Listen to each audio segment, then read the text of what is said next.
Welcome again to the Bunny Perspective, and this is another installment of Time Travel Month. Last time we talked about a bad time travel movie that was unfunny, made no sense, and more likely was just a dream in Martin Lawrence's head. This week we have a movie that makes no sense, is overly dark, and fucks everything up because it doesn't know how time travel should work. That's right, we're talking about the thriller failure, The Butterfly Effect, starring Bruce Willis's kid, Ashton Krutcher. So, how many children do you have? Three. Which is your favorite, Ashton? Ashton is the worst part of this movie, but we'll get more into that later. Before we begin, let me point out some mistakes from the Black Knight episode. See, apparently I'm projecting recent racism on what might not have been the case in the 1300s. If all that stuff bugged you, just imagine I ranted about how no one would understand Martin Lawrence, and it'd be like he's speaking a totally different language than everyone else, and Martin would have no hope of understanding what the fuck anyone was saying. England!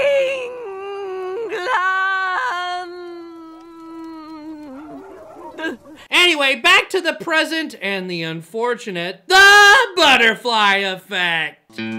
All my friends are dead and they don't like me anymore. They moved along, they've changed, and now they find me quite a bore. Way back then it was okay to be a little weird, but all my friends are dead and some have even grown a beard. Don't you worry, they won't find my body. I want you to know I found peace in another world. So remember that movie Time Crimes I reviewed a little while back? That movie is doing exactly what Butterfly Effect is doing. Only in Time Crimes, the time traveled is only a few hours, and the intrigue is about peeling back the mystery. Butterfly Effect is inconsistent. He took the psych major, bleak wise ass. And it stars Ashton Krutcher. Was it Pavlov that conditioned his dog to lick his nuts? Look, Ashton can be cast properly. A dumb guy. He was great in that 70s show and, Dude, Where's My Car? But here... Why would you waste another midterm? No. I mean, does anyone believe this guy is a big psych nerd? Does this guy look like he could figure out how to even use his time travel powers? That are hereditary, apparently? I was praying this curse would have ended with me. Yeah, but it didn't. I feel like this movie might have done a bit better with a different leading man. But if that was the only problem, I wouldn't be ranting about it right now. The other problem is the story has issues. Mr. Miller took my shirt off. What the fuck are you doing? The plot is about a young kid named Evan who blacks out. During these blackouts, all manner of inappropriate and overly bleak things happen. How did I get here? When our lead gets older, he goes into psychology to understand how memories work. On a fluke, he reads his old journals and suddenly remembers what happened to him on one of his blackouts.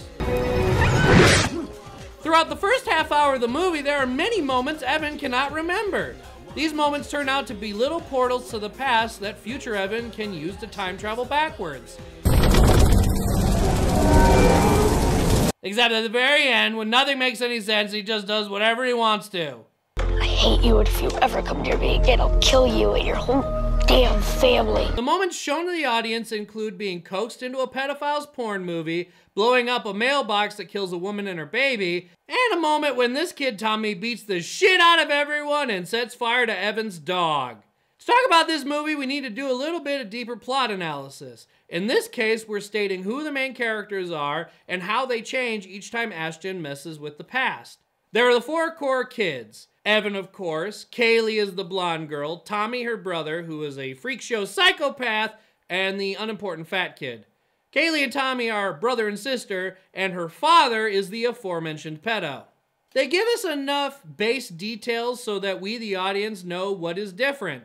Like in the first time change, Ashton is suddenly a frat boy, Kaylee is a sorority chick, and Tommy's a psycho still. This is the result of young Evan telling off the pedophile. Wrong answer, fuckbag. This is the very moment of your reckoning. The formula from then out is Evan flashes back to the past, changes something, and then wakes up in an alternate universe. Simple, right? The problem is the rules about what is changed are never consistent. See, as a sci-fi time travel movie, The Butterfly Effect is farts. wet farts. The best example is when Ashton is in jail. First, they beat us over the head that his cellmate is a Christian. In order to get into a cell that has his journals in it, i.e. his time machine, he tries to convince said Christian cellmate to help him. Jesus speaks to me in my dreams. Oh, yeah? He does this by going back in time and stabbing his hands as a kid so it looks like he has a stigmata. In the present, nothing has changed, except Evan suddenly has scars. Jesus, it's a miracle. Which totally convinced the cellmate. Okay, so let me get this straight. Nothing about that day changed?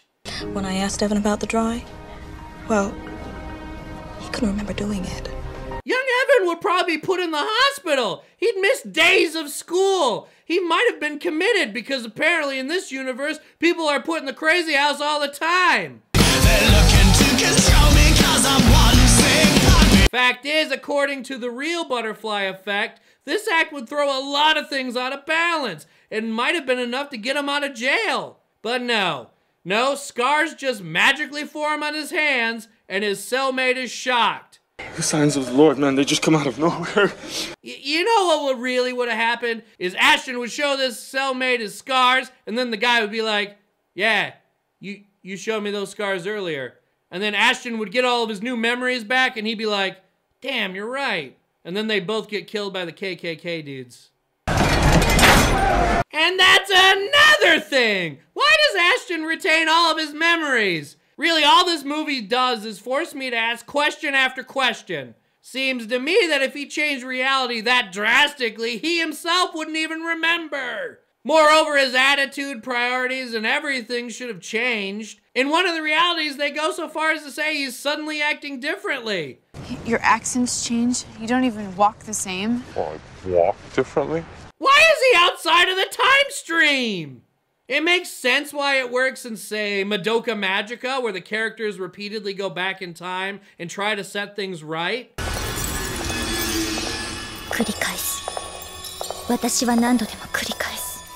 In that setup, she replaces herself at one specific moment in time. That never really happens here. And here's the kicker. Why doesn't he go back in time and improve on the near-perfect world? Tommy! Hey! What's up, guys? See, there is one instance when everything works out except, Ashton's in a wheelchair and missing both his hands. Also, this is the funniest shot in the movie. Haha! Look at you, no hands! In the original timeline, the kids take a dangerous explosive to blow up a mailbox. As the kids stand across the street waiting for the kaboom, the owner of the house comes home. She's with her baby and both are killed by the explosion. This is one of the main tragic events that Ashton blacks out during and is able to return to. Where are we? Oh my God, what did we do? Evan, come on, help me! And he does so on 2 separate occasions. The first time he goes back is for him to learn about what actually happened. The second time, he warns the lady not to go near the mailbox, much to Tommy's annoyance. Idiots! For some reason, Evan is standing like a foot away from the mailbox. And when he wakes up in the future, he's all sorts of fucked up. So here's the question. Why doesn't he just go right back to that day and start over? He could run into the street only a little bit, warn the lady, which will force Tommy to save face and tackle her. Save me, lady! Evan has just got to steer clear of the explosion and it's all good. Like the filmmakers wanted a bittersweet ending, so they ignore this fact and either make Evan threaten the girl to drive her away, or in the director's cut, he strangles himself in the womb! You have no lifeline, no soul.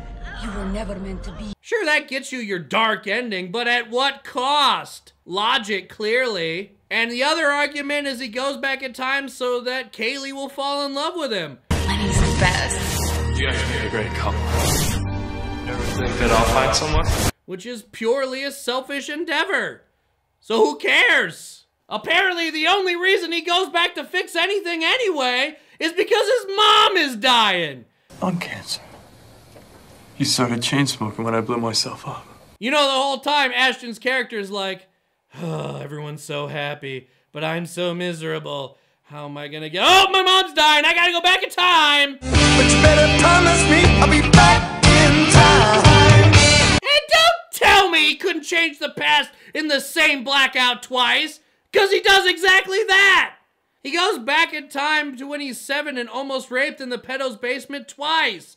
Once to lecture the pedo dad. In the next 30 seconds, you're gonna open up one of 2 doors. And the second time to accidentally kill Kaylee.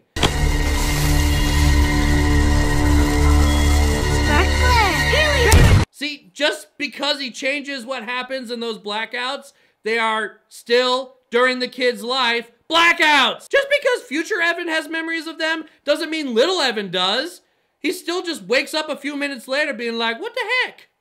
I'm like 7, I don't know what's going on. So when he blows up the little girl in the future, he ends up being committed. Pick up your medication. I have my medication.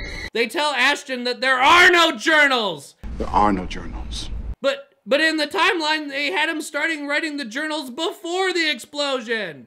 Back when he got in trouble for drawing violent stuff. A journal. Just have him write down everything that he does. So there would be journals! There are no journals. The exact journals he would need to change time again! Oh, and why would this pedophile dad hide the bomb for like 6 years in exactly the same spot?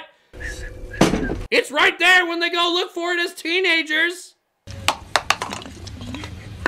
I knew Dad had a blockbuster down here. Okay, whatever. Butterfly Effect sucks. You knew that when you clicked onto this episode, so let's wrap this shit up. As time travel movies go, Butterfly Effect has a clever idea that just never works. The characters aren't likable, the time travel rules are never really followed, and overall things feel like they are dark for the sake of being dark. No! Go back to when I'm 7 and fuck me in front of my daddy's video camera.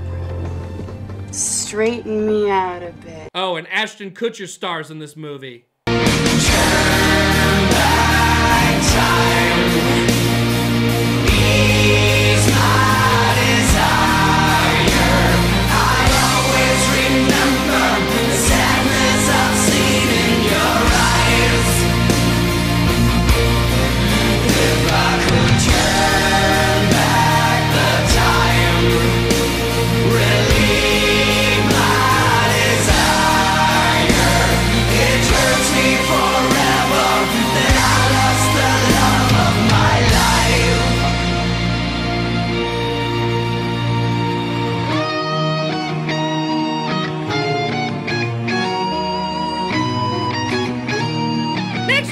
Madoka Magica.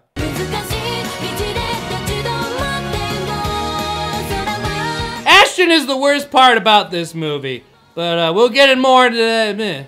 It's weird, I get to talk to someone behind the camera again. It's been forever. Hey, cool. Shut up! You said talk to. I talk to, not talk with.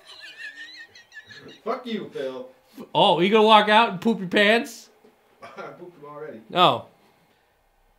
It doesn't seem like a tongue twister. It's really harder to say. Ashton is a weird word to say in the middle of a sentence. I think it's his last name's harder though. Kutcher, yeah. Kutcher's not much. Kutcher, Kulotcher? Kunutcher? Ashton.